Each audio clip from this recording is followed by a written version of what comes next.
Sir Andhra Pradesh আর কর্ণাটক হবে তো রাজ্যগত যদি দেখি আচ্ছা, আমরা। হ্যাঁ মহারাষ্ট্র স্যার। মহারাষ্ট্র হবে, না হলে আর তেলেঙ্গানা হবে।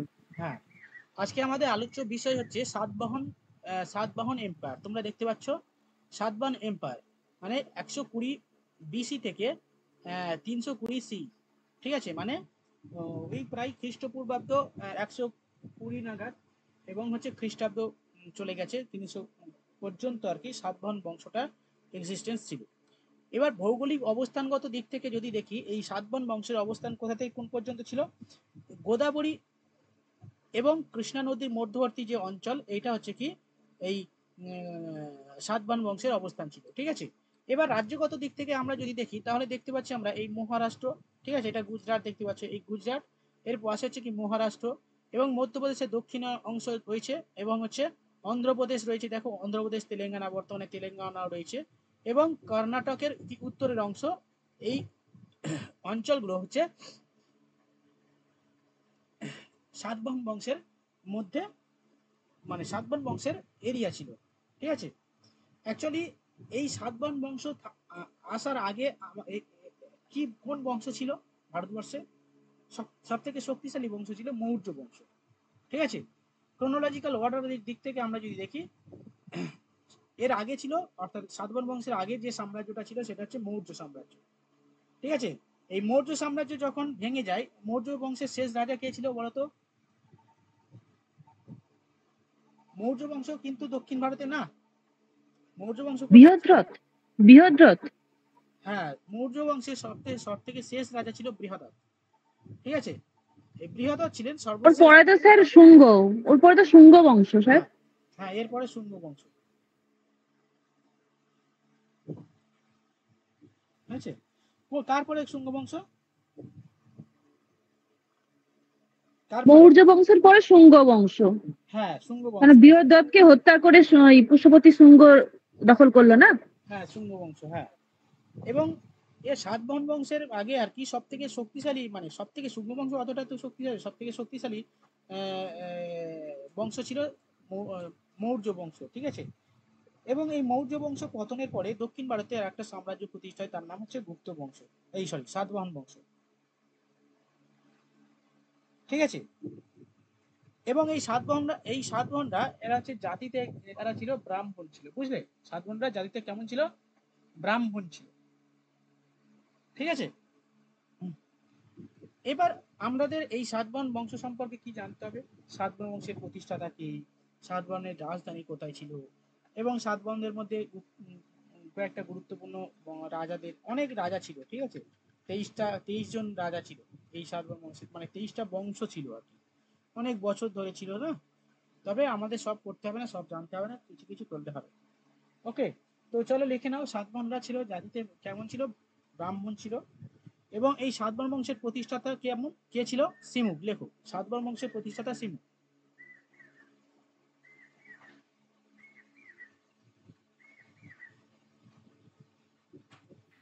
স্যার তাহলে সাতবাহনের পর গুপ্ত আরো পরে আসছে? হ্যাঁ, সাতবাহনের পরে গুপ্ত।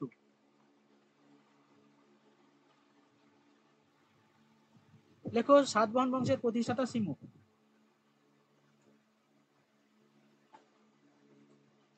লেখো, সাতবাহন বংশের প্রতিষ্ঠাতা সিমুক।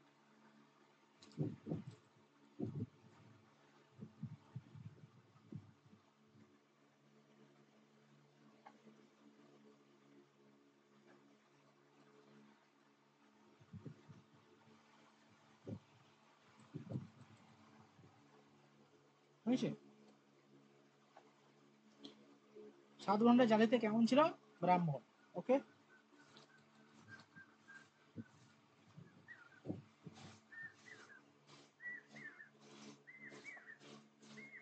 নেক্সট, সাতবাহনদের রাজধানী কোথায় ছিল? লেখো, সাতবাহনদের রাজধানী ছিল প্রতিষ্ঠান। কৈঠান বা প্রতিষ্ঠান। হ্যাঁ, কৈঠান বা প্রতিষ্ঠান।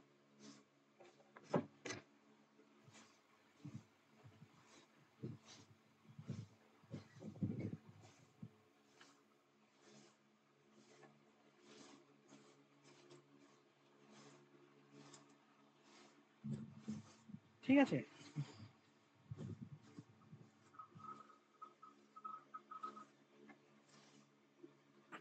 কি বললেন? কৈঠান বা আর কি বললেন? প্রতিষ্ঠান। সাতবাহনদের রাজধানী ছিল কৈঠান বা প্রতিষ্ঠান। ওকে, আর এরা জাতিতে ব্রাহ্মণ ছিল। হ্যাঁ, জাতিতে ছিল ব্রাহ্মণ। স্যার আগেকার দিনে তো ক্ষত্রিয়রা রাজা হতো, ব্রাহ্মণরা কি রাজা হতো নাকি? হ্যাঁ, কিন্তু ওই ব্রাহ্মণরা রাজা হতো না, কিন্তু ক্ষত্রিয়রাই হতো। কিন্তু এখানে দক্ষিণ ভারতে এই ব্রাহ্মণ বংশ প্রতিষ্ঠা হয়েছিল রাজা হিসেবে। সেইখান তো লেখা হলো, কিন্তু বেশিরভাগ ক্ষেত্রে কি বলা হতো যে যারা ক্ষত্রিয় বা শূদ্ররাও কিন্তু রাজা হয়েছিল, তাই না? মৌর্য বংশের একেই তো চন্দ্রগুপ্ত মৌর্যকেই তো শূদ্র হিসেবে হ্যাঁ, বলা হয়। শূদ্র। ঠিক আছে, তো অ্যাকচুয়ালি এই যে সাতবাহন বংশ, এই সাতবাহন বংশ স্পেশালি অন্ধ্রপ্রদেশ বা অন্ধ্রপ্রদেশের বিস্তীর্ণ অঞ্চলে এর মানে বিশাল বিশাল মানে কি একটা ঘাঁটি ছিল অন্ধ্রপ্রদেশের বিস্তীর্ণ অঞ্চলে। ঠিক আছে, কিন্তু অন্ধ্রপ্রদেশ ছাড়াও কিন্তু মহারাষ্ট্রে এখানে এরিয়াগত দিক থেকে মহারাষ্ট্রেও কিন্তু অনেক বেশি এক্সটেনশন ছিল এই সাতবাহন বংশের। ঠিক আছে, আর এই সাতবাহন বংশের ফাউন্ডার বলে দিলাম সিমুক। এই সিমুক কত সাল থেকে কত সাল পর্যন্ত বিলং করেছিল লিখে নেবে। 60 বিসি থেকে 37 বিসি, দেখো 60 বিসি থেকে 37 বিসি এর টাইম পিরিয়ড।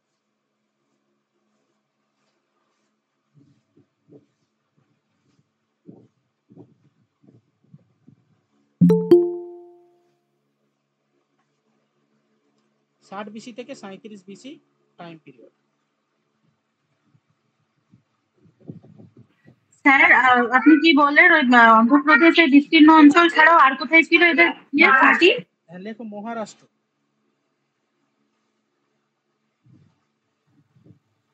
ঠিক আছে, আচ্ছা, এরপরে সাতবাহন বংশের অনেক রাজা ছিল বললাম, প্রায় 23 জনের মতো, সরি 23 না 30 জনের মতো রাজা ছিল সাতবাহন বংশের। তবে এদের মধ্যে প্রথম রাজাটা আমরা জানলাম, তিনি হচ্ছেন সিমু। ঠিক আছে, এরপরে যে রাজাটা শক্তিশালী ছিল সেটা হচ্ছে সাতকর্ণী, প্রথম সাতকর্ণী। ওকে, এই প্রথম সাতকর্ণী এই সিমুকের ভাই না বা সিমুকের ছেলেও না, এই বংশের অর্থাৎ এই সাতবাহন বংশের থার্ড রুলার ছিলেন এই সিমু, এই সরি সিমু না, সাতকর্ণী, প্রথম সাতকর্ণী। হেডিং করো প্রথম সাতকর্ণী। তাহলে নাতি হবে।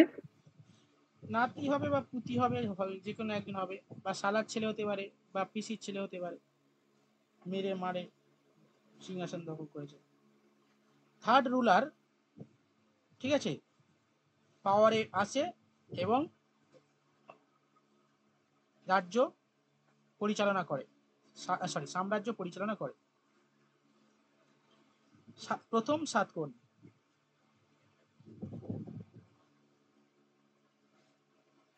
কি লিখবো স্যার প্রথম সাতকর্ণীতে? হ্যাঁ, প্রথম সাতকর্ণীতে লেখো সাতবাহন বংশে থার্ড রুলার হলেন প্রথম সাতকর্ণী। স্যার আমার একটা কোশ্চেন ছিল, আপনি এখানে বললেন সিমুক 60 বিসি থেকে 37 বিসি, এদিকে সাতবাহন সাম্রাজ্য আপনি বলেছেন 120 বিসি থেকে স্টার্ট, তাহলে তার আগে কে ছিল? 120 বিসি থেকে স্টার্ট, দেখো এটা বিভিন্ন বইতে বিভিন্ন পাবে। কোনো বইয়ে দেখতে 60 বিসি থেকে শুরু হয়েছে, 60 বিসি থেকে 250 বিসি। ঠিক আছে, এডি, বিসি না এডি, 60 থেকে 250 এডি। আবার কোনো জায়গায় আছে 100 বিসি থেকে, আবার কোনো জায়গায় আছে 200, কত বললাম গো লাস্টে, 120 থেকে 300। হ্যাঁ এরকম। টাইম পিরিয়ড অতটা তোমার দেখার দরকার নেই, মোটামুটি 60 থেকে ধরে রাখতে পারো, একটা অ্যাপ্রক্সিমেট এখানে দেওয়া আছে। ঠিক আছে, চারটে বই খুলবে, দেখবে চার রকমের পাবে। সঠিক প্রমাণ নেই তার মানে কোনো? নেই তো। 60 বিসি থেকে 37 বিসি হয়েছে সাতকর্ণী প্রথম সাতকর্ণী হচ্ছে থার্ড রুলার। ওকে, আচ্ছা, এবার চলো এই প্রথম সাতকর্ণী এমন একজন রাজা ছিলেন যিনি কিনা অশ্বমেধ যজ্ঞ করেছিল। ঠিক আছে, লিখে নাও, অশ্বমেধ যজ্ঞ করেছিলেন প্রথম সাতকর্ণী। এবং অশ্বমেধ যজ্ঞ করেছিলেন, অশ্বমেধ যজ্ঞটা কি কেউ জানো? তোমরা তো জানো ভালো। ঘোড়া বলি দেওয়া হয়, ঘোড়াকে ছেড়ে দেওয়া হয় যজ্ঞ করে, হ্যাঁ, ঘোড়া যতদূর পর্যন্ত যাবে, হ্যাঁ, ঠিক আছে, হুম অক্ষত অবস্থায় ততটা পর্যন্ত তার সাম্রাজ্য। যে রাজা সেই ঘোড়াটাকে আটকাবে, হুম বুঝতে পারলেন তো? মানে আমার কাছে এসে ঘোড়াটা আটকে গেল বা আমি আটকে দিলাম ঘোড়াকে, হ্যাঁ তার মানে এখান পর্যন্ত আপনার সাম্রাজ্য। আমার সাম্রাজ্যে আপনার ঘোড়া ঢুকতে পারলো না, মানে আমার সাম্রাজ্য আপনি দখল করতে পারলেন না। ওই রকম ভাবে হয় কেন? তাহলে অনেকে আছে তো সাম্রাজ্য দখল ঘোড়াটাকে আটকালো, ঘোড়াটা যতদূর পর্যন্ত মানে অবাধে বিচরণ করতে পারবে ততদূর পর্যন্ত আমার সাম্রাজ্য দখল হয়ে গেল। আর কেউ যদি আমি এটাই আটকায় শুনেছি। তার সঙ্গে যুদ্ধ হবে। তার সঙ্গে যুদ্ধ তার হবে, সঙ্গে হ্যাঁ, যুদ্ধ হবে। যুদ্ধ তার সঙ্গে হবে। হবে, যুদ্ধ করে জিতলে তবে তুমি তোমার রাজ্য পাবে। সেটাই কথা। হ্যাঁ, তুমি যদি বলো ফ্ল্যাগ নিয়ে আমি যাব, যতদূর ফ্ল্যাগ যাবে ততদূর আমার, তো ফ্ল্যাগ হ্যাঁ অবশ্যই স্যার আমার। আপনি আমার রাজ্যের সীমানায় এসে আটকে গেলেন, তার মানে এখান পর্যন্ত আপনার। এবার আমার রাজ্য যদি দখল করতে হয় আমার সঙ্গে আপনাকে যুদ্ধ করতে হবে। হ্যাঁ সেটা। যুদ্ধে যদি জিতে যান তখন আপনার। আমি যদি ঘোড়া না আটকাই তাহলে এটা এমনি এমনি আপনার হয়ে গেল। হুম, ঘোড়াকে আমাকে আটকাতে হবে তো। সে তো অবশ্যই। তুমি মানে এই অশ্বমেধ যজ্ঞ করা হতো যে এরকম নয় যে আমার রাজ্যে ঘোরানোর জন্য। অ্যাকচুয়ালি রাজা খুবই শক্তিশালী হলে তখন বলবে চলো ভাই। মহাভারতে যুধিষ্ঠির করেছিল অশ্বমেধ যজ্ঞ। তো ওই হ্যাঁ সেই সময় মহাভারতের কাহিনীটাই পড়েছিলাম যে ঘোড়া ছুটে, তো আটকাতে হয়। হ্যাঁ, যে আটকাবে তার সঙ্গে যুদ্ধ হবে, যার ক্ষমতা আছে যুদ্ধ করবে, যে এই রাজার ঘোড়া একে আটকাতে ওই হবে। ঘোড়াতে স্ট্যাম্প দেওয়া থাকে, যে স্ট্যাম্প বা পতাকা বলুন, ফ্ল্যাগ বলুন, রাজ্যের এই হিসেবে দেওয়া থাকে যে অমুক রাজ্য থেকে আসতে দরকার নেই, যুদ্ধ করবো না, আমি বসতা স্বীকার করে নিলাম, তাহলে ঘোড়াকে ছেড়ে দাও। সেই হ্যাঁ হ্যাঁ ওই। তো যাই হোক, অশ্বমেধ যজ্ঞ করেছিল প্রথম সাতকর্ণী। ওকে, আর এই অশ্বমেধ যজ্ঞ করেছেন। তারপরে আরেকটা ঘটনা আছে, সেটা হচ্ছে কলিঙ্গরাজ খারবেল ছিল, তার কাছে পরাজিত হয়েছিল এই প্রথম সাতকর্ণী। লিখে নাও, প্রথম সাতকর্ণী কলিঙ্গরাজ খারবেলের কাছে পরাজিত হন।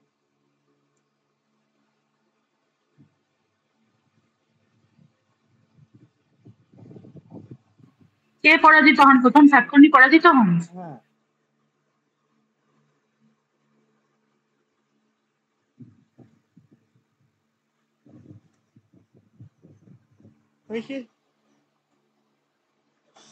এই বিষয়গুলো জানা যায় কোথা থেকে? লেখো, হাতিগুম্ফা শিলালিপি থেকে এই বিষয়টি জানা যায়। অ্যাকচুয়ালি হাতিগুম্ফা শিলালিপিতে কলিঙ্গরাজ খারবেলের সম্পর্কে বলা হয়েছে বা লিপিবদ্ধ করা হয়েছে, সেইখান থেকে জানা যায়।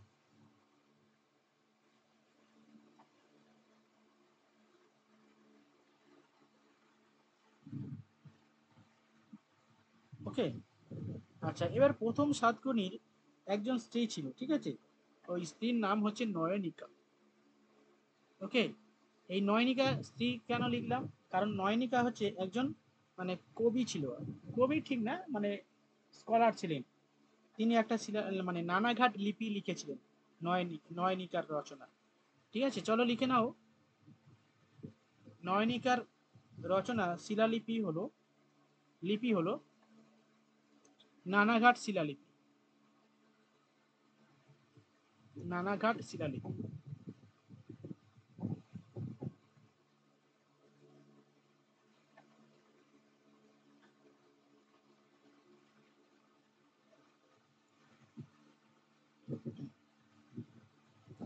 হয়েছে? স্যার শিলালিপিটার নাম কি বললেন? নানাঘাট শিলালিপি। রানাঘাট। হ্যাঁ, নানাঘাট, দন্তে নকা নানাঘাট শিলালিপি।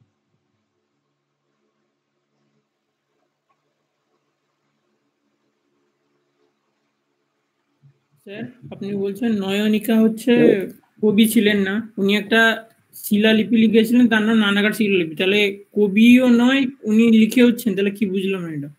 কবি নয়, আমি স্কলার বললাম তো। স্কলার মানে হচ্ছে জ্ঞানী ব্যক্তি ছিলেন বিভিন্ন বিষয়ে, স্কলার বললাম। লেখিকা ছিলেন। কবি মানুষ তো কবিতা লিখবে শুধু, লেখিকা সব ধরনের লিখতো, তাই তো স্যার? হুম,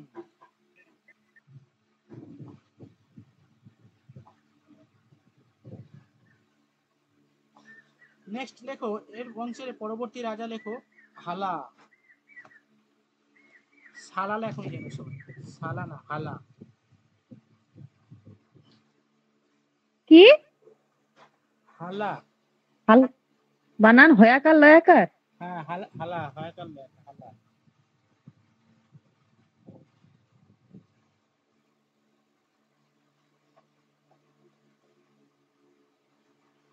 হয়েছে? লেখো হালা হচ্ছে এই বংশের 17তম রুলার। দেখো হালা এই বংশের 17তম রুলার। সাতবাহন বংশের 17তম রুলার হচ্ছে হালা। কততম? 17।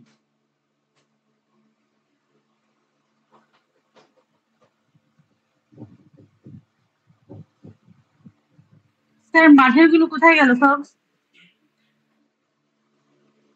হ্যাঁ, মাঝের রুলার গুলো কোথায় গেল? মাঝের রুলারটা ঘুমিয়ে ঘুমিয়ে কাটিয়েছে, খুঁজে পাই ঘুমিয়ে কাটিয়েছে, এই জন্য ইতিহাসের খাতায় তার নাম ওঠেনি। না না, যারা কিংবা কিংবা স্যার নয়নিকার মতো হ্যাঁ গুণী মেয়েকে বিয়ে করতে পারেনি, বুঝতে পারছেন? এই এরা খেয়েছে ঘুমিয়েছে। এই যে নয়নিকা দেবীর নানাঘাট লিপি বললেন, ওখানে আদৌ কোনো ঠিকঠাক কিছু আছে? ও তো বরের নামে ভুরি ভুরি প্রশংসা করবে, তাই না?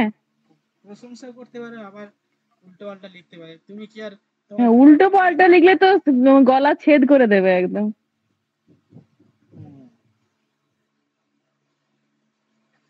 হয়েছে? দেখো হালা লিখেছো, হালা হালা 17তম রুলার, ঠিক আছে?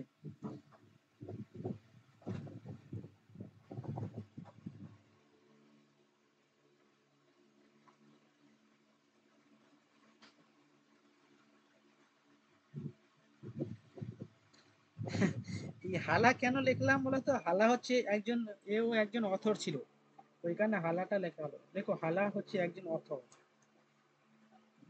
কি বই লিখেছিলেন? দেখো একটা প্রেমের কাহিনী লিখেছিল। ওরে বাস, কি বইটার নাম কি? গাথা সপ্তশতী না? গাথা সপ্তশতী। সপ্তশতী, হুম, হ্যাঁ। হালা ওইটা, আমি তো হলা শুনেছিলাম। হল্লা হল্লা। হল বা হলা, হলো স্যার, হলো হলো হল, হলো। হ্যাঁ এরকমই কিছু না, আমি হালা বলতে এই জন্য অবাক হলাম যখন আপনি বললেন এইচ এ এল এ। হল। হল ইংলিশে আছে এইচ এ এল এ আছে। হালা হবে না, হল হবে। কি হবে? হল আমি হবে তো স্যার, হলা হল। জানতাম, হলা হলা। যাই হোক, দেখো হলা বা হালা যাই খুশি লেখো।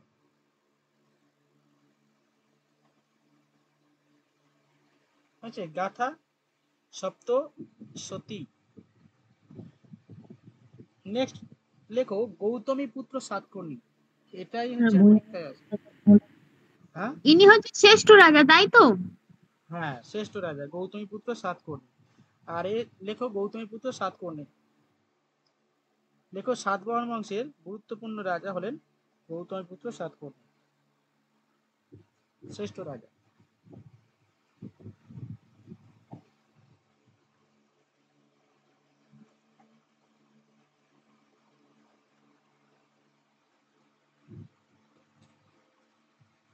ইনি কততম রাজা ছিলেন? লেখো 23তম রুলার। 27 স্যার, 27 না 23? 23তম রুলার। 27। 27 27তম 27তম স্যার শিওর হয়ে বলুন, স্যার শিওর হয়ে বলুন এটা। 27তম তো অন্যজন, শ্রী সাতকর্ণী। 27তম শ্রী সাতকর্ণী, জনশ্রী সাতকর্ণী 27তম। 23তম রুলার গৌতমী পুত্র সাতকর্ণী। তবে আবার গুগল করে নাও তোমরা, ঠিক আছে? দেখে নিতে পারো, ভুল হতে পারে, চেক করে নাও। স্যার যোগ্য শ্রী সাতকর্ণী, শ্রী সাতকর্ণী ওটা 27। হ্যাঁ,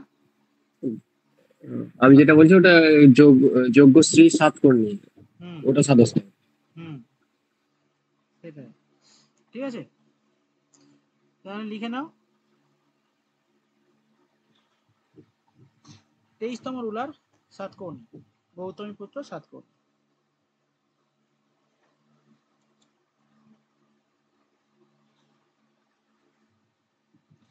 ওকে, দেখো নেক্সট কোথা থেকে গৌতমী পুত্র সাতকর্ণী 23তম, স্যার 23তম, হুম একদম মানে এমসিটি বলছে। হুম। নেক্সট লেখো, হ্যাঁ লেখো নাসিক প্রশস্তি থেকে নাসিক প্রশস্তি থেকে এই সাতবাহন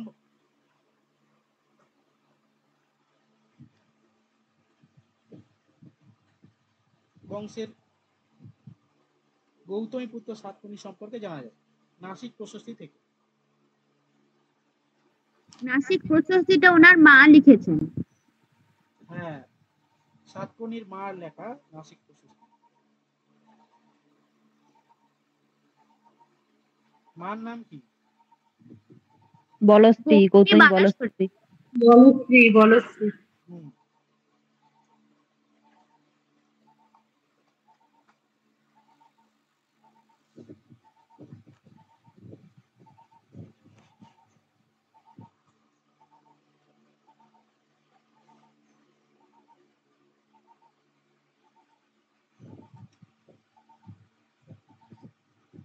ওকে, নাসিক প্রশস্তিতে এই সমুদ্রগুপ্ত না, নাসিক প্রশস্তিতে এই গৌতমীপুত্র সাতকর্ণীকে নানাভাবে ব্যাখ্যা করা হয়েছে, তার সম্পর্কে, তার রাজত্বকাল সম্পর্কে মানে বর্ণনা করা হয়েছে, ঠিক আছে। তো সেই নাসিক প্রশস্তি গৌতমীপুত্র সাতকর্ণীকে বলা হয়েছে, একটা উপাধি দেওয়া আছে ত্রিসমুদ্র তয়োপতি। লিখে নাও, লেখো গৌতমীপুত্র সাতকর্ণীকে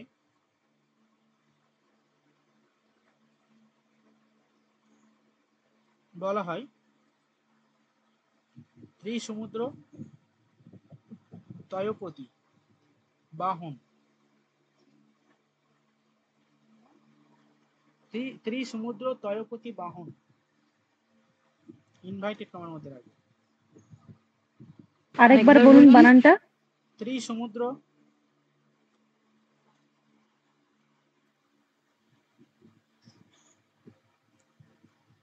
তয়োপতি বাহন। দলপতি। ত অন্ত্যেষ্ট দীর্ঘিত।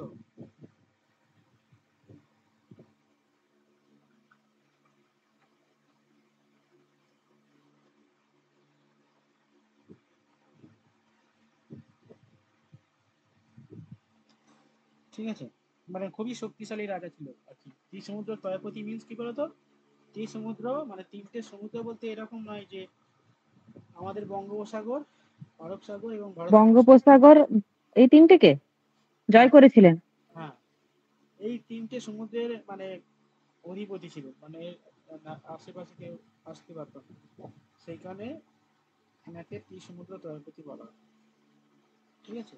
এছাড়াও আরো একটা উপাধি আছে, লেখো লেখো লেখো, ইনভাইটেড কমার মধ্যে রাখো, গৌতমীপুত্র সাতকর্ণী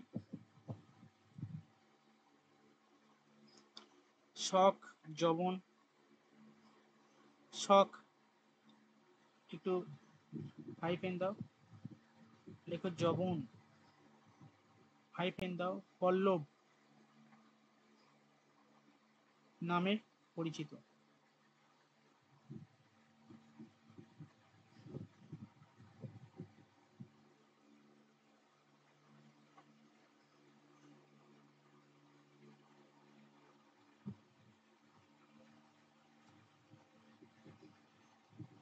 ঠিক আছে, আচ্ছা এবার আসি, বলো বলো কি বলছো মনিকা? আর একবার বলুন। আচ্ছা, শক যমন মানে আরেকটা উপাধি লেখো, শক যমন পল্লব ইত্যাদি।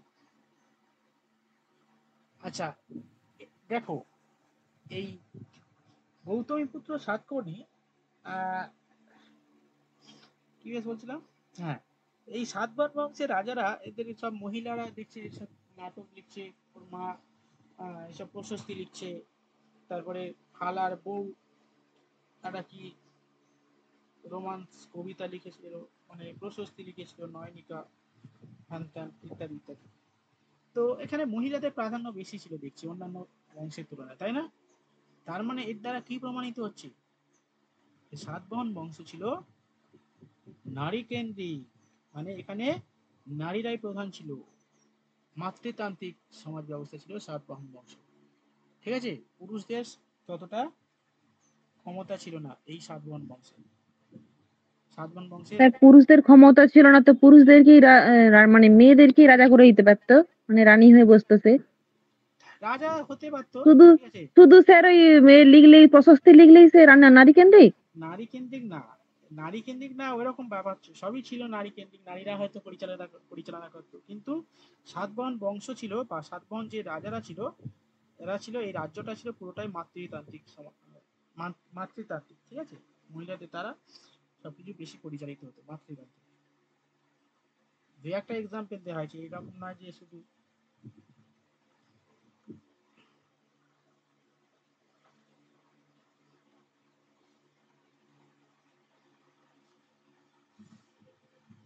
কি লিখবো তাহলে স্যার? এরা ছিল মাতৃতান্ত্রিক। দেখো, সাতবাহন রাজ্য ছিল মাতৃতান্ত্রিক।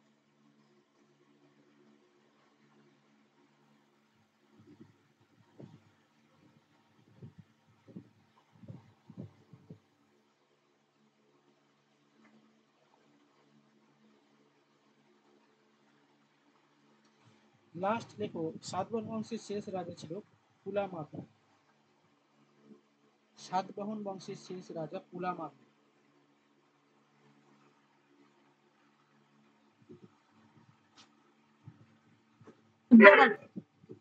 পুলামাভি, বানান বলুন। PULAMAVI। পুলামাভি থার্ড, মানে তৃতীয় পুলামাভি। পুলামাভি। হ্যাঁ, পুলামাভি তো সাতকর্ণী বা সাতবাহনদের মুদ্রার নাম ছিল তো। সাতবাহনদের মুদ্রার নাম ছিল তোমার, ওর নামটা হচ্ছে বলে দিচ্ছি, প্রতিন। কারসাপান ছিল। পটিন। হ্যাঁ, থার্ড পুলামাভি, থার্ড রুলার, মানে থার্ড পুলামাভি ছিল সাতবাহনদের শেষ রাজা, 30তম রুলার। স্যার মুদ্রার নাম কি বললেন? কবির নাকি পতিন? প্রোটিন, আরে প্রোটিন, মাংস, প্রোটিন। Protein protein. দন্তের না, হ্যাঁ protein protein. Protein protein, fat, carbohydrate. Sir নামটা আরেকবার বলুন। স্যার এরকম নাম কেন? হ্যাঁ, শেষ রাজার নামটা বলুন। শেষ রাজা ছিল, দেখো, পুলামাভি, থার্ড পুলামাভি।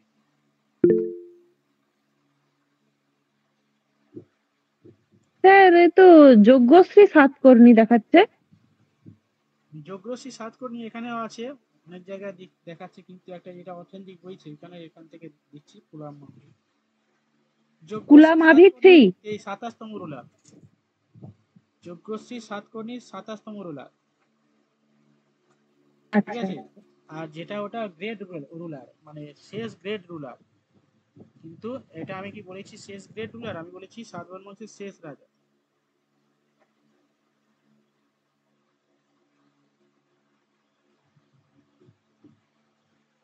স্যার পুলামাভি কি বললেন আরেকবার বলবেন? তৃতীয় পুলামাভি, সাতবাহন বংশের শেষ রাজা।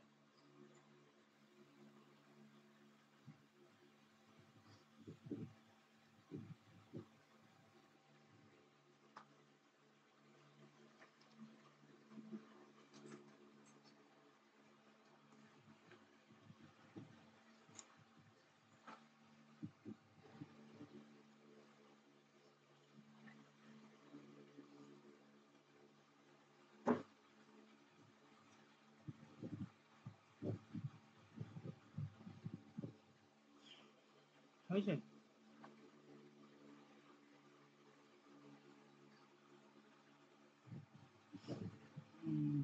সাতবাহন বংশ শেষ করে দিলাম। প্রোটিন লিখেছো, সে মুদ্রা প্রোটিন।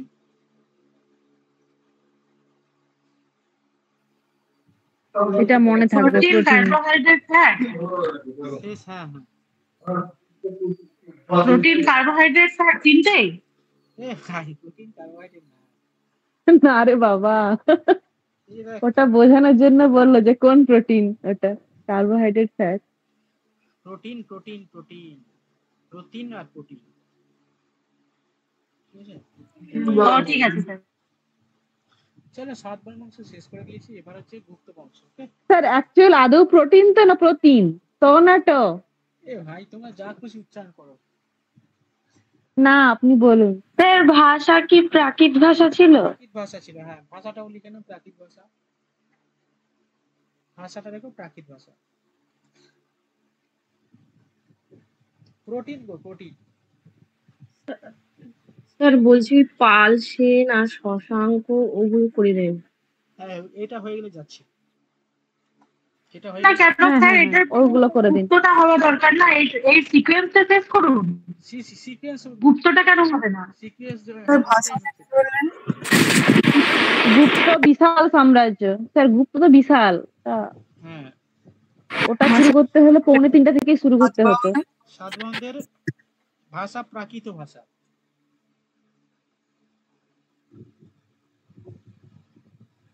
স্যার এই কুলামাভি সম্পর্কে আর কিছু লেখাবেন না? বাবারে এমনি হচ্ছে না, পুরাবাহিনী খুঁজে পাওয়া যাচ্ছে না, আবার পুরাবাহিনী সম্পর্কে রাখ। তুমি এটা ইতিহাসে অনার্স নিয়ে হ্যাঁ স্যার এই ফার্স্ট টাইম শুনলাম কুলামাভিটা, তাহলে জানতাম না। এই জন্যই তো আপনাকে দরকার, আমরা তো কিছুই জানি না। সাতবাহন বংশের ভাষা কি লিখবো? প্রাকৃত ভাষা। প্রাকৃত ভাষা। প্রাকৃত ভাষা। হুম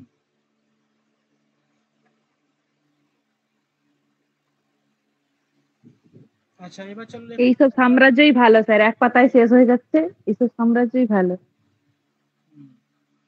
সাতবাহন বংশ অনেক বড় বংশ, ঠিক আছে, অনেক অনেক অনেক বছর 200-300 বছর রাজত্ব করেছিল, 300 বছর রাজত্ব করেছিল সাতবাহন বংশ। 30 জন রুলার, ঠিক আছে, 30 জন রুলার হচ্ছে সবাই সম্পর্কে দেওয়া সম্ভব হয়নি, হয়তো সিলেবাসে কম প্রশ্ন থাকবে, সেইখানে যাদেরকে দিলে খুবই ইম্পর্টেন্ট সেগুলো দিয়েছে। প্রথম জন দিয়েছে, তৃতীয় জন দিয়েছে, আর হচ্ছে 30তম দিয়েছে, 30তম না 23তম। হালা প্রথম সাতকর্ণী, আর হচ্ছে তোমার লাস্ট জন হচ্ছে প্রথম সাতকর্ণী, আর হচ্ছে আমাদের গৌতমীপুত্র সাতকর্ণী, ঠিক আছে। এখান থেকে আসে গৌতমীপুত্র সাতকর্ণী থেকে আসে, ওইসব হালাটালা থাকে না, কোনো প্রশ্ন আসে না, কিন্তু এখান থেকে যদি প্রশ্ন আসে তাহলে প্রশ্ন হবে এরকম যে গৌতমীপুত্র সাতকর্ণী মানে সাতবাহন বংশের শ্রেষ্ঠ রাজা কি, ঠিক আছে, এই প্রশ্ন হবে গৌতমীপুত্র সাতকর্ণী, ঠিক আছে। আর বাকি যেগুলো দিলাম ঠিকই বলছেন, দেখুন এই যে গৌতমীপুত্র সাতকর্ণী বলা হয়েছে, এটা ঠিকই বলেছেন মাতৃযান্ত্রিক, কারণ বাবার নামে পরিচিত নয়, মায়ের নামে গৌতমীপুত্র, তাই না? হ্যাঁ গৌতমীপুত্র সাতকর্ণী, গৌতমী দেখো গৌতমীপুত্র সাতকর্ণী।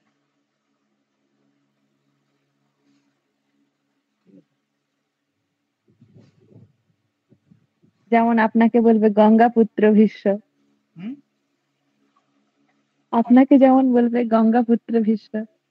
কেন? আপনার মায়ের নাম তো গঙ্গা না? কে বললো? দেখেছিলাম কার্ডে। ও আচ্ছা আচ্ছা, আমি সেখানে অবাক হয়ে গেলাম, আমি কি হলো তুমি আমার মাথার নাম জানো কি করে? আচ্ছা আচ্ছা চলো, তারপর চলো গুপ্ত সাম্রাজ্য রিডিং করো।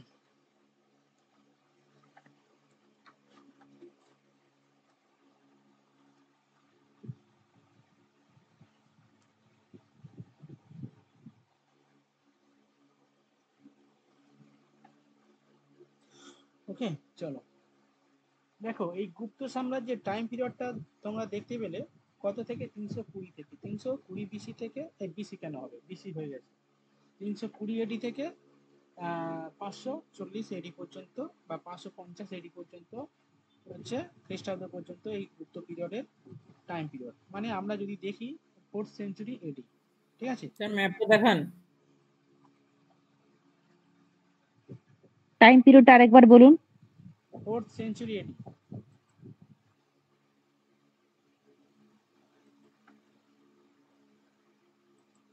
তাহলে এই সাতবাহনের 100 বছর পরে এসেছে ওরা।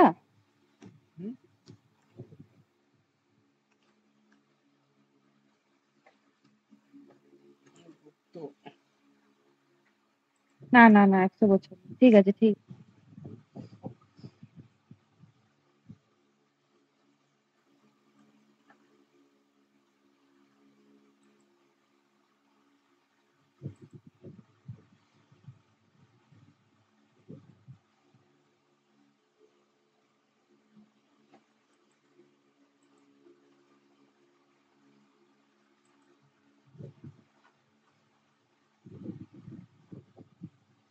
দেখো এই হচ্ছে ভারতবর্ষ, ঠিক আছে। ভারতবর্ষ মানে তখন কত বিস্তৃত রাজ্য, তখন রাজারা অনেক বেশি পাওয়ারফুল ছিল। দেখো কত বড় অঞ্চলকে তারা শাসন করতে সক্ষম হয়েছিল। এখনকার রাজারা অত শক্তিশালী না, যে কোনো এদিক থেকে চীন দখল করে নিচ্ছে, ওদিক থেকে পাকিস্তান দখল করে নিচ্ছে, ঠিক আছে। আবার এদিক থেকে মানে বিভিন্ন দেশ দখল করে নিচ্ছে, নতুন দেশ তৈরি যাচ্ছে, হ্যান ত্যান ইত্যাদি ইত্যাদি। তখন দেখো সব একসঙ্গে ছিল ভারত, মানে এই যে আমরা দেখি মায়ানমার বাংলাদেশ, ঠিক আছে, মায়ানমার বাংলাদেশ, এদিকে হচ্ছে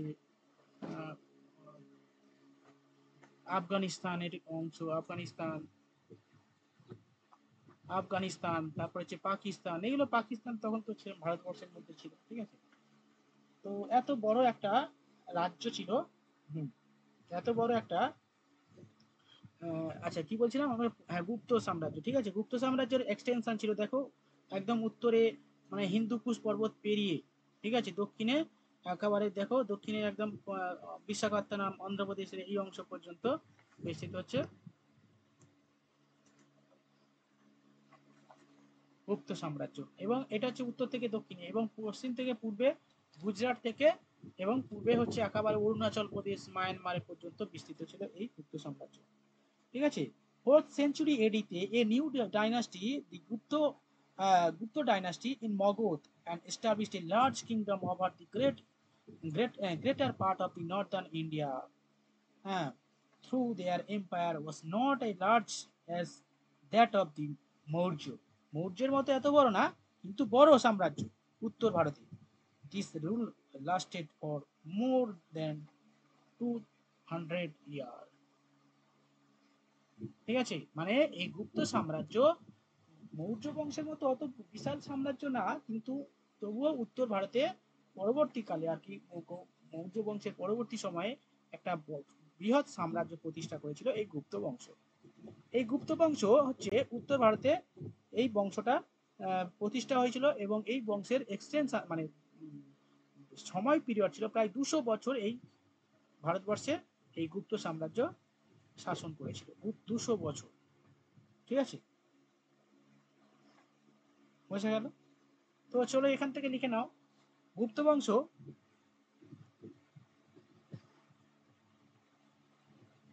টাইম পিরিয়ড লেখো 4th century AD। টাইম পিরিয়ডটা লিখিয়ে দিয়েছি, তবু লিখে নাও 4th century AD। উত্তর ভারতের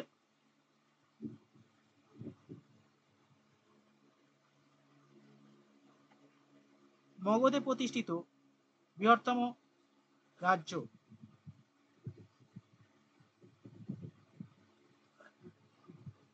শুনতে পাচ্ছি না, কেটে কেটে আসছে, আরেকবার বলুন। উত্তর ভারতে প্রতিষ্ঠিত বৃহত্তম বংশ, প্রায় 200 বছর এই বংশ রাজত্ব করেছিল।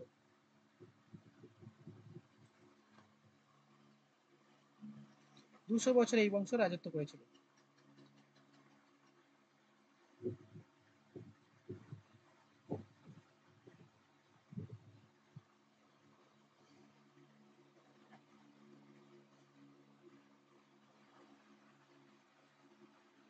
হয়েছে?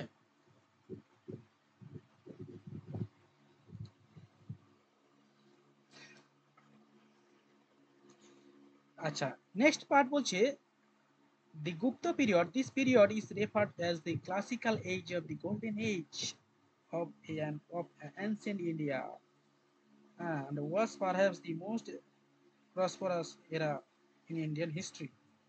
তো ভারতবর্ষের ইতিহাসে এই গুপ্ত পিরিয়ড হচ্ছে একটা গোল্ডেন পিরিয়ড বলা হয়। গুপ্ত পিরিয়ডকে ক্লাসিক্যাল এজ বা গোল্ডেন পিরিয়ড বলা হয়। ঠিক আছে, লিখে নাও। গুপ্ত বংশ ভারতবর্ষের ইতিহাসে একটি স্বর্ণযুগ, golden age or classical age নামে পরিচিত।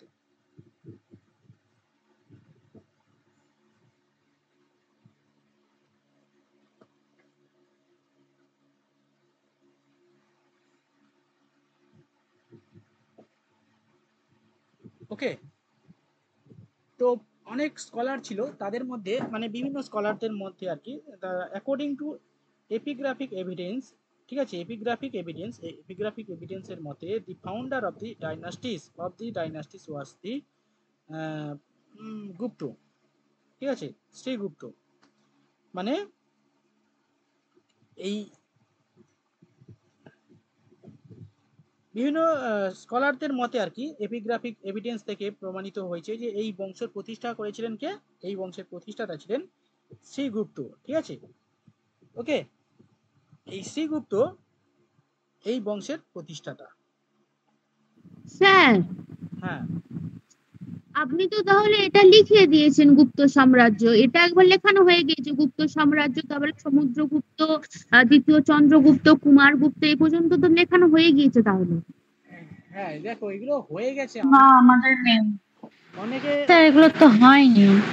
না, এবার আমি বলছি শোনো, এবার তোমাদের কথা, এখানে তো অনেকে বিভিন্ন সময় পড়তে এসছে, তো তোমরা যারা পুরানো তোমাদের হয়ে গেছে এটা আমি বলেছি, কিন্তু যারা নতুন আছে তাদের হয়নি, সেইখানে তোমাদের যদি হয়ে থাকে তোমাদের রিপিটেশন হবে, আর যারা হয়নি তাদের নতুন হবে। ঠিক আছে, বোঝা গেল? হ্যাঁ। হ্যাঁ, এরকম নয় যে আমি একদম এমন কিছু জিনিস নেই যে আমি পড়াইনি এখনো পর্যন্ত, এটা হয়নি সব না হয়নি, আমি তো বলছি ওয়েস্ট বেঙ্গলের গুলো হয়নি, বলছি তো হয়নি। ওয়েস্ট বেঙ্গল হয়নি মানে হয়নি, ওয়েস্ট জিওগ্রাফি না, ওয়েস্ট বেঙ্গল হিস্ট্রি।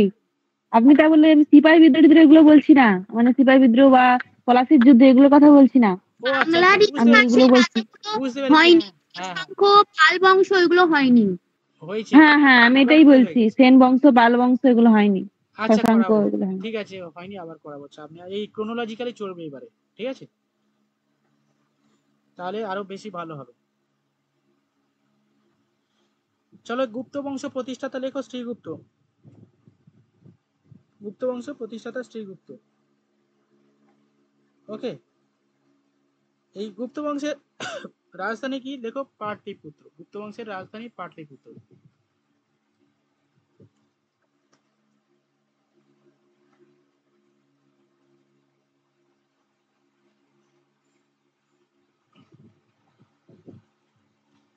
পাটলিপুত্র বা পাটালিপুত্র, পাটালিপুত্র না পাটলিপুত্র।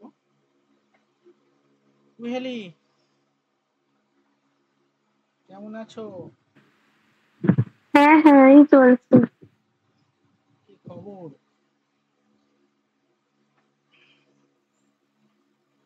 কুহেলি, পড়াশোনা খুব হ্যাঁ পড়াশোনা এই চলছে। পড়াশোনা খুব একটা হচ্ছে না। না একটু সময় পাচ্ছি না, আচ্ছা, ওই একটুখানি মানে সময় পাচ্ছি না, একটু ব্যস্ত আছি, বুঝতে ওই পেরেছি। একটা স্কুল জয়েন করেছি তো ওই জন্য। হ্যাঁ, বুঝতে পেরেছি। ঠিক আছে, অসুবিধা নেই, সবকিছু করো। হ্যাঁ, এমনি প্রাইভেট স্কুল একটা। ঠিক আছে, অসুবিধা নেই। বুদ্ধিমানের কাজ করেছো। হ্যাঁ, কিছু করতে হবে, কিছু করো, সঙ্গে এই ঠিক আছে, চলো। স্যার মানে এই যে মগধ বলুন, পাটলিপুত্র বলুন, এগুলো সবই তো বিহার না, তাই না? তাহলে আগেকার দিনে কি মানে ওটাকে ওরা রাজধানী হিসেবে নিয়ে নিয়েছিল ভারতের বেশিরভাগ রাজাই? হ্যাঁ, বিহার, পাটলিপুত্র তখন রাজধানী হিসাবেই ছিল। মগধ মানে বিহারকে কেন্দ্র করেই তো। মগধ মানেও বিহার, হ্যাঁ, আর পাটলিপুত্র তো পাটনা। বিহারে তখন মানে লোকেশন এখন বলছে বিহারে কিছু নেই, কিছু নেই। তাহলে আগে ছিল কি করে? আগে যখন একটা রাজধানী স্থাপিত হবে তখন সেখানে সবকিছু থাকলে তারপরেই তো সেখানে রাজধানী হবে, তাই না? তো হ্যাঁ, আমি তো মগধরা এটাই বলছি। তার মানে তখনকার রাজারা তো ওটাকে ভালো আইডিয়াল প্লেস বলে ভেবেছিল না, সেই জন্যই তো এটাকে রাজধানী করেছিল না। হ্যাঁ, মগধ এরকম হতে পারে যে একদম ভারতীয় তারপরে মাঝখানে। স্যার দেখুন ওখানে নালন্দা বিশ্ববিদ্যালয় থেকে আরম্ভ করে সব মানে ভালো ভালো বলতে গেলে স্কলাররা কিন্তু ওখান থেকে বিহার হ্যাঁ থেকে। হ্যাঁ, এই তো এই মগধটাকে কেন্দ্র করেই সবকিছু হয়েছে। প্রাচীন ঐতিহ্য বা প্রাচীন গৌরব আছে মগধের, বিহারে। স্যার আগে আমি তো কন্টিনিউ ক্লাস করতাম, বলুন। আমি জানি তো, আমি তো জানি, সেই কারণে তো বলছি না। আগে আগে কন্টিনিউ। হ্যাঁ, আমার নিজেরই খারাপ লাগে, আমি পড়াতে খারাপ অত না, টাইম আর দিতে পারি না। আরে খারাপ কিসের ভাই? খারাপ বিষয়টা না, খারাপ কি করে হবে? মানে তুমি এই যে মানে সবাই তো সব সময় তো আর সময় হবে না, না সবকিছু করেই করতে হবে। ঠিক আছে, খারাপ লাগার কি আছে? তুমি যখন ক্লাস নেবে তখন সেখানেই পড়ে নেবে, ঠিক আছে, বা মক টেস্ট দিয়ে দেবে, এরকম কিছু না, ব্যাপার নেই সঙ্গে সঙ্গে দিতে হবে এরকম না, ঠিক আছে। খারাপ ব্যাপারটা তোমার, তোমার কতটা গেন হচ্ছে সেটাকে দেখতে হবে, ঠিক আছে। আহ, ধরো পরীক্ষা টরীক্ষা তো দিতে হবে, মানে চলতে হবে, সবাই যেমন পড়াশোনা করছে ওদের মতো এগোতে হবে, কিন্তু আমরা বিভিন্ন সময় পারি না কেন, বিভিন্ন কাজে থাকার কারণে। এবারে সেটাকে আগে আগে তো আমি এভরিডে মক টেস্ট নিতাম, এখন একটু কমে গেছে, আমি বুঝতে পেরেছি। হুম, তোমরাও বুঝতে পেরেছো কমে গেছে মক টেস্ট, তাই না? কেন কমে গেছে? কারণটা বুঝতে পারছি না। কারণটা তোমরা মক টেস্ট দাও না বলে, দোষটা তোমাদের কেন দেয়, মক টেস্ট দেই না? দিচ্ছি তো। দোষ তোমাদের। হ্যাঁ সবাই দি দি দেরি হলেও স্যার দি। দাও। স্যার, আমাদের প্রবলেমটা একটু বুঝুন। হ্যাঁ, আমারও প্রবলেম আছে, ওই কারণে একটু কম হয়ে যাচ্ছে, ঠিক আছে। সেটা বলুন, দোষটা আমাদের উপর চাপাচ্ছেন কেন? সেটাই সেটা বলুন। সেটাই। আচ্ছা, এই যেটা বলছিলাম, কালকেরও তো পরীক্ষা নেবো বলেছিলাম, দেখি কতটা কি করতে পারি, কতটা কি কোশ্চেন করতে পারি দেখি, না হলে কেন, লাইভ। আমি তো শুনছিলাম 23 তারিখ। কালকে কবে থেকে হলো? 23 তারিখ না? বাহ, তাহলে সময় পাবো। 23 তারিখ তো, কালকেই তো 23 দিয়েছেন জুন। 23 না 27 তারিখ? 27 তারিখ 20 আর বলেছেন। 27 27 তারিখ 20 23 আর নয়। 27 না? দুটো এক্সাম আছে, একটা এসআই এর এক্সাম আর একটা হচ্ছে জেনারেল এক্সাম, সব পরীক্ষার এক্সাম। আচ্ছা আচ্ছা আচ্ছা, তাহলে কালকে কোনটা হবে? না হবে না? তাহলে জেনারেলটা কবে? আছে কি বার? বুধবার, তাই তো। কোশ্চেন তো এখনো ঠিকঠাক সব করা হয়নি, কালকে তো হবেই না, ঠিক আছে। এসআই এর প্রশ্নটা করবো, দেখি 23 তারিখে নেবো তাহলে, দাঁড়াও। তাহলে স্যার 23 তারিখ নিয়ে নেন। হ্যাঁ, হ্যাঁ, 23 তারিখেই নেবো। জেনারেল তো জেনারেলটা কবে হবে? আমি তো যেমন এসআই দেবো না, জেনারেল দেবো। জেনারেলটা জেনারেলটা কবে হবে? জেনারেলটা ওই 29, আর যেরকম আছে 27, 28, 29 ওই তারিখের মধ্যে নেবো, ঠিক আছে। ঠিক আছে স্যার। এবারে আমি একটা এই কাজ করব, ওই সিজিএল টিজের সেট দেবো এবার একটা একটা করে, ঠিক আছে। ওই সিজিএল তারপর এইচএসএল, তারপর এই সমস্ত পরীক্ষাগুলোর একটা করে সেট দেবো, প্র্যাকটিস করলে ভালো হবে, কি বলো তোমরা? হ্যাঁ। হ্যাঁ স্যার, কোনো অসুবিধা নেই। ঠিক আছে, সবাই একটু রেসপন্স করো দেখি। আচ্ছা, আমাদের ইংলিশ স্যার কি হারিয়ে গেলেন নাকি? আমি খুঁজে পাচ্ছি না তাকে। স্যারেদের সঙ্গে তোমরা, কোথায় গেলেন স্যার? তোমরা এই যা দাঁড়া এক মিনিট। না না, একদিন আমার সঙ্গে কথা হচ্ছিল স্যারের। আসলে এখন ট্রেনের এত সমস্যা হচ্ছে, স্যার বলে প্রতিটা ট্রেন লেট। বাড়ি ফিরতে ফিরতে প্রায় 8:30 9:30 বেজে যায়, মানে তারপরে এই প্রচন্ড গরমে ক্লাস নিতে আর একটু এনার্জি থাকে না। স্যারের একটা ব্যাচ আছে, সেই ব্যাচটা বন্ধ করার কথা আছে, ওইটা বন্ধ করে দিয়ে আমাদের ক্লাস আবার নেবেন। স্যারের সঙ্গে কথা বলেছো? হ্যাঁ হ্যাঁ। তাহলে ঠিক আছে, এইটা অফ করে দিলে এটা close হবে। ফোনের চার্জ শেষ হয়ে গেছে, ফোনে না, ল্যাপটপে, দাঁড়াও।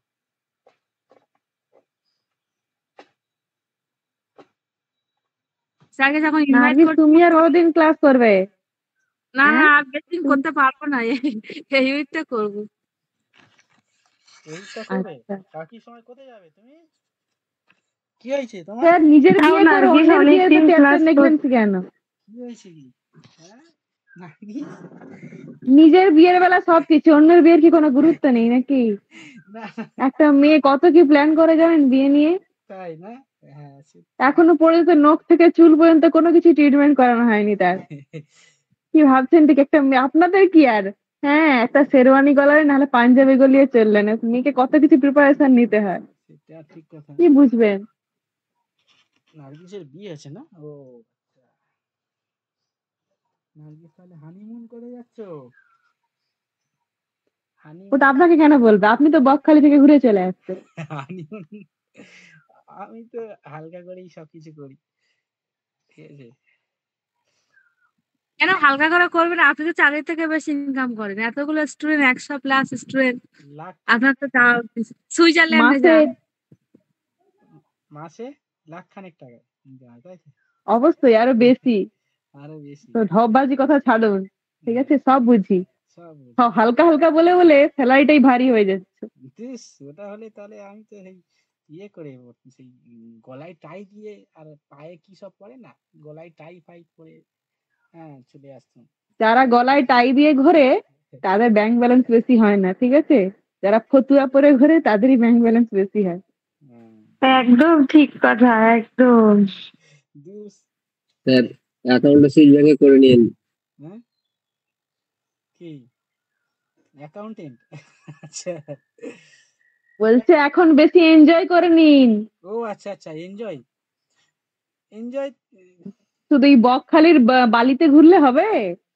কোথায় যাবো বলো? একটু যান, একটু লাক্ষাদ্বীপ, মলদ্বীপ এগুলো যান, ঘুরে আসুন।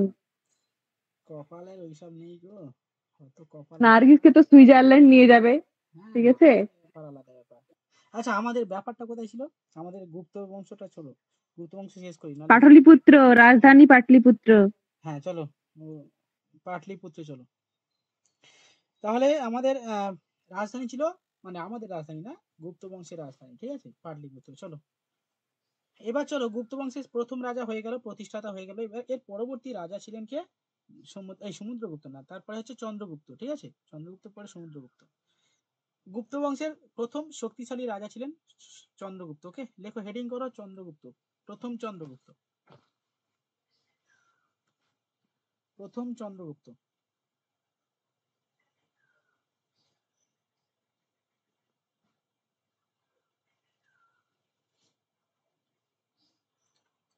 প্রথম চন্দ্রগুপ্ত হয়েছে, লেখো প্রথম চন্দ্রগুপ্ত ছিল গুপ্ত বংশের প্রথম শক্তিশালী রাজা।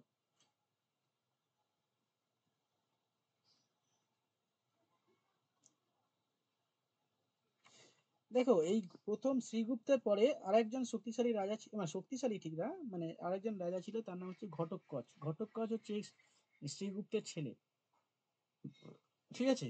শ্রীগুপ্তের ছেলে হচ্ছে ঘটোৎকচ, আর ঘটোৎকচের ছেলে হচ্ছে প্রথম চন্দ্রগুপ্ত, ঠিক আছে? আর এই প্রথম চন্দ্রগুপ্ত গুপ্ত বংশের প্রথম শক্তিশালী রাজা। এরপরে আরো শক্তিশালী রাজা আছে, সেইখানে এটাকে লেখা হলো প্রথম শক্তিশালী রাজা। এবং শক্তিশালী রাজা যেহেতু, সেইখানে এরা যারা শক্তিশালী হয় তারা উপাধি নেয়, বিভিন্ন ধরনের উপাধি নেয়, ঠিক আছে? মহারাজ ধীরাজ মানে ওর মহান রাজা, ঠিক আছে? তো লেখো উপাধি, লেখো মহারাজ ধীরাজ, উপাধি লেখো মহারাজ ধীরাজ।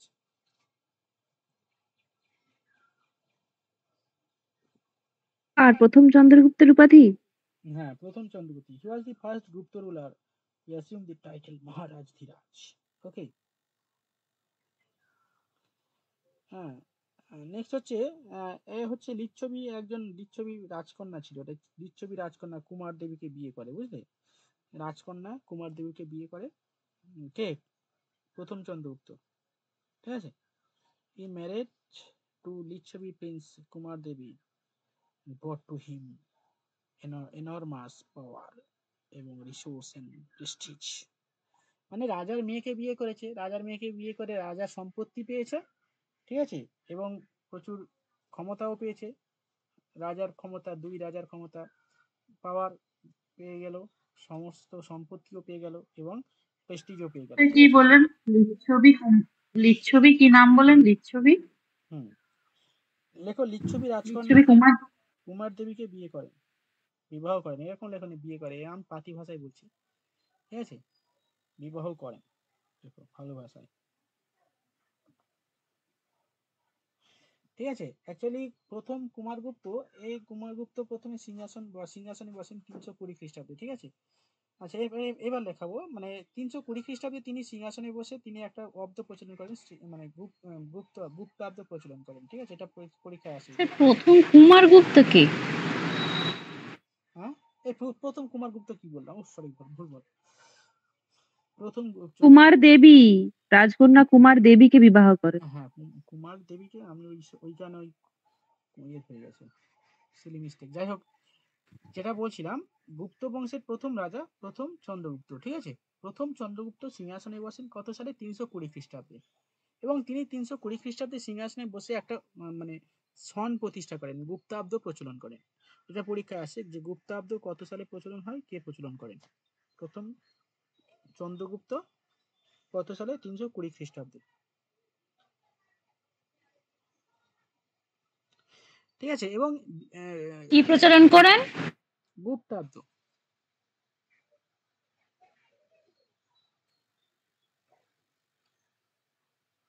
গুপ্তাব্দ প্রচলন করে,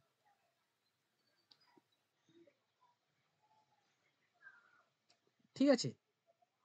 গুপ্তাব্দ প্রচলন করেন। আচ্ছা, এবার সিংহাসনে বসে তার উদ্দেশ্য কি, কিভাবে সাম্রাজ্য বাড়ানো যায় সেটা হচ্ছে তার উদ্দেশ্য। ওকে, তো সেই কারণে তিনি কি করলেন, যে যুদ্ধ করব তো অবশ্যই, কিন্তু যুদ্ধের সঙ্গে সঙ্গে আমি প্ল্যান করে নিয়েছে প্রথম চন্দ্রগুপ্ত। কি প্ল্যান করলো? যে বিবাহ করে তো সাম্রাজ্য বাড়াবে। হ্যাঁ, বিবাহ করে সাম্রাজ্য বাড়াবে, ঠিক আছে। মানে রাজাকে নেবে, রাজার সাম্রাজ্যটাকেও নেবে, এরকম প্ল্যানিং করেছিল। ফলে কি করলো, সে ওই রাজার মেয়েকে বিয়ে করলো। কোথাকার রাজা? লিচ্ছবি রাজকন্যা বিয়ে করেছে। বিয়ে করে তার সম্পত্তি সাম্রাজ্য সব কিছু দখল করে নিয়েছে, ঠিক আছে। এই হচ্ছে তার নীতি ছিল। ওকে, তার লাভটা কি তাহলে? যে লিচ্ছবি রাজ ছিল, মানে যার কন্যাকে বিবাহ করেছে, সে রাজা কি ডুগডুগি বাজাবে? সে কি করবে তাহলে? সে জানে আমার মেয়ে, জামাই কে সব দিয়ে দিই, যাও, জামাই খুশি হলে আমি খুশি। শ্বশুর মশাই আর কত পার হবে, শ্বশুর মশাই দেখবে শুধু। সাউথে চোল সাম্রাজ্য না কিছু একটা সাম্রাজ্য এরকম দেখেছিলাম, যে কন্যাকে বিবাহ করেছে এবং সম্পত্তি মানে সাম্রাজ্যও দিয়ে দিয়েছে, দখলও করে নিয়েছে। আবার কিছুদিন পর 10-12 বছর পর শ্বশুর মশাই জামাইকে হত্যা করে সাম্রাজ্য ব্যাক করে নিয়েছে। আরে সেই আমাদের এসব ওদের প্রথমে তো সেই বিম্বিসার, অজাতশত্রু এরা তো এইসব করতো, 4-5টা বিয়ে। ওরা তো করতো, এই সাউথে চোল সাম্রাজ্য পড়তে গিয়ে না কোন সাম্রাজ্যটা পড়তে গিয়ে এরকমটা পড়েছিল। তো ওদের কাছে রিলেশন ম্যাটার করে না। আপনি বলছেন না যে জামাইয়ের সুখের জন্য, মেয়ের সুখের জন্য, হ্যাঁ হ্যাঁ, সে তো অবশ্যই। ম্যাটার করে। এরকম চিন্তা ভাবনা, তারা তো একটা মেয়ে বিয়ে করবে না। যাদের এরকম চিন্তা ভাবনা, তারা একটা মেয়ে বিয়ে করবে কেন? তারা অনেকগুলো বিয়ে করবে, ঠিক আছে। এবারে অনেকগুলো বিয়ে করলে তখন ওই কারণে তো সেই যেমন ওরা করতো, সেই বিম্বিসার 4টে বিয়ে করেছিল না, 4টে বিয়ে করেছিল। লিচ্ছবি রাজকন্যা, তারপরে হচ্ছে আর কার 4টে, সেই প্রসেনজিৎ, হ্যাঁ হ্যাঁ, 4টে। প্রসেনজিতের বোনকে, প্রসেনজিতের বোনকে বিয়ে করেছিল, হ্যাঁ।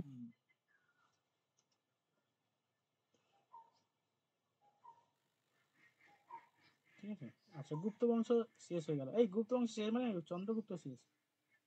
চলো এবার লেখো সমুদ্রগুপ্ত।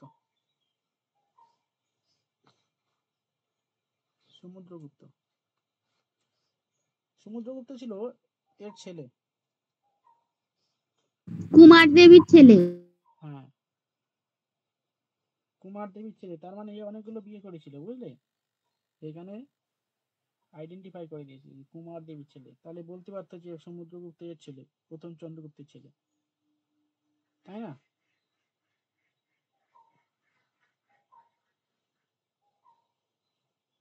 স্যার তাহলে কুমার দেবীকে কেন শুধু নিশ্চিত করলো? মানে ইনি কি আরো বিশেষ কিছু করেছিলেন? সমুদ্রগুপ্তের মা বলে, তাই জন্য। ও কেন এটাকে মানে সিলেক্ট করলো? ও আচ্ছা, দেখো রাজাদের অনেক ছেলে থাকে না, অনেক ছেলে থাকে, অনেক বউ থাকে। এবারে সেই ছেলে বউয়ের সেই ছেলেগুলো তো ঝগড়া করে সিংহাসনে বসে। আমরা তো পড়ছি সমুদ্রগুপ্ত না ছেলে না, এই যে আপনি বললেন না লিচ্ছবি রাজকন্যা কুমার দেবীকে তিনি বিবাহ করেন, তিনি যদি অনেকগুলো বিবাহ করতেন মানে মানে ওনার অন্য স্ত্রীদের নাম না নিয়ে শুধু কুমার দেবীর নামটা কেন হাইলাইট হলো তাই? হ্যাঁ, কারণ কুমার দেবীর ছেলেই ভবিষ্যৎ রাজা, তাই হাইলাইট সেটাই, হয়েছে। সেইখানে হাইলাইটেড। ঠিক আছে, কুমার দেবীর ছেলে সমুদ্রগুপ্ত, তো সমুদ্রগুপ্তকে নিয়ে এর পরবর্তী রাজা কাকে বলবো? সমুদ্রগুপ্ত। কারণ অন্যরা তো অতটা বেশি ইতিহাসে নাম লিখতে পারেনি, তো ইতিহাসের খাতায় নাম লেখাতে পারেনি, মানে দেখা যাবে স্যার ওই শর্তেই হয়তো রাজত্ব দিয়ে দিয়েছিল যে আমার নাতি হোক যেই হোক নাতিকে করতে হবে সাম্রাজ্য পরবর্তী সম্রাট। না না, ওইরকম কথা আগেকার দিনে কথাটা থাকতো না, মেরে ঠ্যাং ভেঙে দিত, মানে না করলে বা এরকম কিছু ঝগড়া হলে তো মারামারি হয়ে যেত। মানে এখনো চলে, তো এখনো চলে বিভিন্ন রাজা সিংহাসন পাওয়ার জন্য কত কিছু করছে বলতো, মেরে দিচ্ছে, ঠেঙে দিচ্ছে, মানে ঠেঙাচ্ছে না, একেবারে শেষ করে দিচ্ছে মেরে। সিংহাসন হচ্ছে এমন একটা লোক প্রাচীন কাল থেকে হয়ে আসছে, ঠিক আছে, সিংহাসন পাওয়ার জন্য মানুষ নিজের ভাইকে মেরে দিচ্ছে, নিজের নিজের বাবা। ভাইকে কি, এই যে এর পরের রাজাটা আছে মানে সমুদ্রগুপ্তের যে পরের রাজা ওর নামটা কি, দ্বিতীয় চন্দ্রগুপ্ত মানে বিক্রমাদিত্য যিনি, হ্যাঁ, উনি তো আবার এক্সক্লুসিভ রাজা। হুম, উনি ওনার ওনার ভাই রাজা হয়েছিল, ভাইকে বন্দি করে বৌদিকে নিয়ে পালিয়ে যাচ্ছিল, ঠিক বৌদিকে আছে। বিয়ে করেছে, হ্যাঁ বৌদিকে বিয়ে হ্যাঁ, করেছে। উনি আবার সেই শখদেরকে খুনটুন করে, দাদাকে খুনটুন করে বৌদিকে বিয়ে করে নিয়েছে। হ্যাঁ, ওটাই তো হাই লেভেলের প্রেম। বিশাল। তো এইসব আর কি, এসব সম্পর্ক রাজা হওয়ার জন্য সম্পর্ক কোনো ম্যাটার করে না। বউকে মেরে দিচ্ছে, আর ওইদিকে সেই আমাদের সেই বেগম, যে রাজিয়া সুলতানা, প্রথম রাজিয়া সুলতানা কি হয়েছিল, এই রাজিয়া সুলতানা না আমাদের এই গো, হ্যাঁ, সুলতান রাজিয়া, সুলতান রাজিয়া তো হ্যাঁ, তো এরকম, কি হয়েছে? সুলতান রাজিয়া তো এরকম সেই ওর হাজবেন্ডকে বিয়ে করলো, সেই 40 চক্রের রাজাকে বিয়ে করে 40 চক্র ভেঙে দিল, দিয়ে হচ্ছে ওদেরকে সবাইকে মেরে দিল, তাই না? স্যার, রাজা রানী হতে গেলে অনেক ট্রিক্স, রাজনীতির ট্রিক্স অ্যাপ্লাই করতে হয়। হুম, আপনার আমার মাথায় কি রাজনীতি ঢুকবে? পলিটিক্স ডেঞ্জারাস জিনিস, হুম, ক্ষমতা দখলের লড়াই। ঠিক। চলো সমুদ্রগুপ্তকে লেখো লিচ্ছবি। আহ, আহ, আচ্ছা, কোথায় ছিলাম? সমুদ্রগুপ্ত হেডিং করেছো? কিছু লিখিয়েছি? না। লেখো সমুদ্রগুপ্ত, লেখো আহ, লিচ্ছবি রাজকন্যা কুমার দেবীর পুত্র, ঠিক আছে?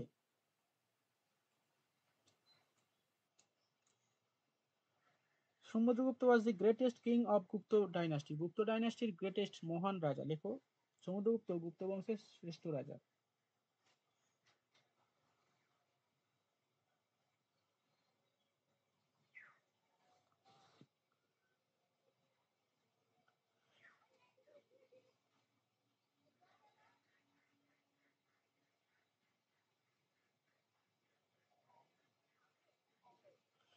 ওকে, নেক্সট বলছে the most detailed and the authentic record of his region is preserved in the Prayag Prashasti and Allahabad pillar inscription composed by his court poet Hori Sen। মানে হচ্ছে তার রাজসভার একটা গুরুত্বপূর্ণ রেকর্ড ছিল আর কি, অথেন্টিক অ্যান্ড গুরুত্বপূর্ণ তার সময় আর কি গুরুত্বপূর্ণ প্রশস্তি, এলাহাবাদ প্রশস্তি বা প্রয়াগ প্রশস্তি, এটা হচ্ছে তার সময় আর কি লেখা, এবং লিখেছিলেন কে? তার সভাকবি ছিলেন হরি সেন। হরি সেন এটা লিখেছিলেন।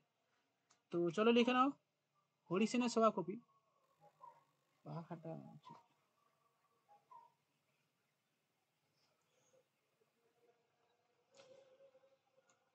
হরি সেনের সভাকবি, হরি সেনের সভাকবি, সমুদ্রগুপ্তের সভাকবি হরি সেন।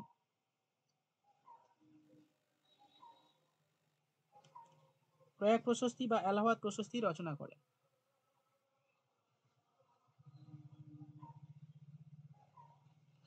মৌলি ম্যাডাম, শুনতে পাচ্ছ? হ্যালো, হ্যাঁ স্যার বলুন। বলছি তুমি অন্যান্য এক্সাম দেবে নাকি শুধু না স্যার, আমি তো সিটেরটাও দেবো ভেবেছি, ফিল আপও তো করেছি। ওকে ওকে, ঠিক আছে। অন্যান্য এক্সামও দিয়ে দেবে, ঠিক আছে? হ্যাঁ স্যার। যা প্রিপারেশন চলছে হয়ে যাবে। স্যার হ্যাঁ স্যার, এই সেরকমই চিন্তা ভাবনা। সিটেটটা দিয়ে, সিটেটটা দেওয়ার পর কি 30 বছর পর্যন্ত কোথাও অ্যাপ্লাই করা যায়, তারপরে করা যায় না? কি জানি, এরকম তো জানি না, তাই কি? হ্যাঁ হ্যাঁ হ্যাঁ বলো। স্যার, আমি না বাঁকুড়া কোর্টে একটা বেরিয়েছিল, ওটাও ফিল আপ করে দিয়েছি। কারণ যেগুলো দেখলাম এইগুলো এই ক্রাইটেরিয়ার উপরেই সব পরীক্ষা আছে। কোর্টে? হ্যাঁ আচ্ছা ঠিক আছে। হ্যাঁ, ও বাঁকুড়া শুধু কোর্টে। একই এক্সাম হবে, তোমার মনে হয় টাইপিং দেখবে একটা, আর কিছু না। হ্যাঁ, ঠিক আছে। গ্রুপ সি কোথায়। আচ্ছা আচ্ছা, তুমি পেয়ে যাবে, চিন্তা নেই। ঠিক, একদম পরীক্ষা দিয়ে পেয়ে যাবে, পরীক্ষাটা দাও। ওই তো দিলাম স্যার, দিয়ে পরে কি লাভটা কিছু হলো কি, বললাম সেটা ক্যান্সেল হয়ে গেল। পরীক্ষা হয়ে গেছে? না না, ওখানে হয়নি এখনো, ও ফর্ম ফিল আপ করেছিলাম, মানে তাই আপনাকে বললাম, বলা হয়নি। ও আচ্ছা। ফর্ম ফিল আপ হয়ে গেছে আর কি। চলো, হ্যাঁ ঠিক আছে, চলো নেক্সট গরম এবার শেখে দেবো, তাড়াতাড়ি নাও, এইটা একটু শেষ করতে। চলো দেখো, একে সমুদ্রগুপ্ত থেকে লিচ্ছবি দহিত্রা বলা হয়। লিচ্ছবি দহিত্রা বলা হয়, এটা তুলে দেবো। উপাধি লেখো, 2-4টে উপাধি লেখো, অনেকগুলো উপাধি নিয়েছিল, ঠিক আছে?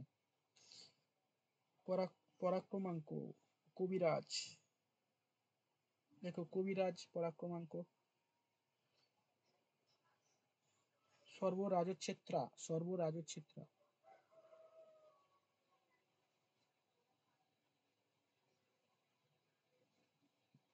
হুম, আচ্ছা, সমুদ্রগুপ্ত না, তিনি রাজ্য বিস্তারের বিভিন্ন পন্থা অবলম্বন করেছিল। তিনি উত্তর ভারতে একটা পন্থা অবলম্বন করেছিল এবং দক্ষিণ ভারতে, দেখো উত্তর ভারতে তিনি সাম্রাজ্য বিস্তারে অসুর বিজয় নীতি গ্রহণ করেছিল।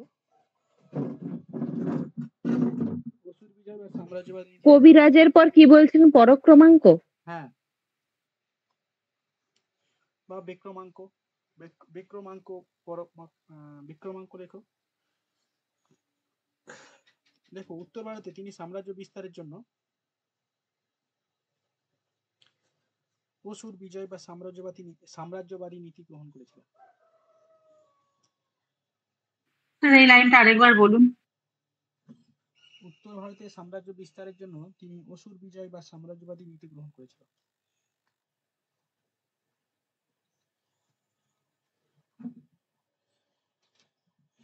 এবং প্যারা চেঞ্জ করে নিচে লেখো, দক্ষিণ ভারতে সাম্রাজ্য বিস্তারের জন্য তিনি ধর্ম বিজয় বা গ্রহণ পরিমোক্ষ নীতি গ্রহণ করেছিল। ধর্ম বিজয় বা গ্রহণ পরিমোক্ষ নীতি গ্রহণ করেছিল।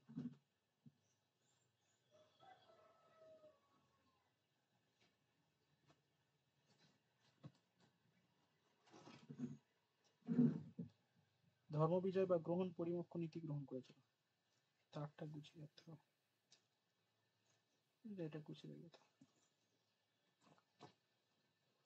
হয়েছে। স্যার, উত্তর ভারতে আপনি কি বললেন, অসু বিজয়? অসুর অসুর অসুর, আরে অসুর যেমন কি করে, অসুর যাকে পায় মেরে দেয় না, মেরে একদম ভেঙে দেয়, এরকম অসুর বিজয়, অসুর বিজয় বা কি বললেন, অসুর বিজয় বা কি সাম্রাজ্যবাদী নীতি গ্রহণ উত্তর করেছিল। সাম্রাজ্যবাদী নীতি গ্রহণ করেন, আর দক্ষিণ ভারতে ধর্ম বিজয় বা গ্রহণ পরিমুখ। হ্যাঁ, হয়েছে। তো মিষ্টুদি বলছে, ওই বাঁকুড়া কোর্টের ফর্ম ফিল আপের ডেট চলে গেছে? হ্যাঁ, শেষ ফর্ম হয়ে ফিল আপের গেছে। ডেট চলে গেছে? হ্যাঁ, চলে গেছে। আচ্ছা, নেক্সট লেখো, তিনি কবিরাজ নামে পরিচিত। লেখো কবিরাজ। থার্ড লেখো, কবিরাজ উপাধি গ্রহণ করেছিলেন।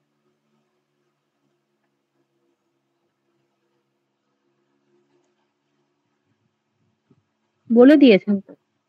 ওকে ওকে, আচ্ছা তিনি লেখো, তিনি তার মুদ্রায় লেখুন, তিনি নিজের মুদ্রায়, তার মুদ্রায়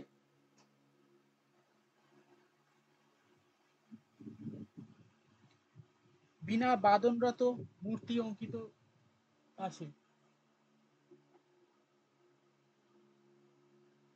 বিনা বাদনরত মূর্তি অঙ্কিত আছে, ঠিক আছে।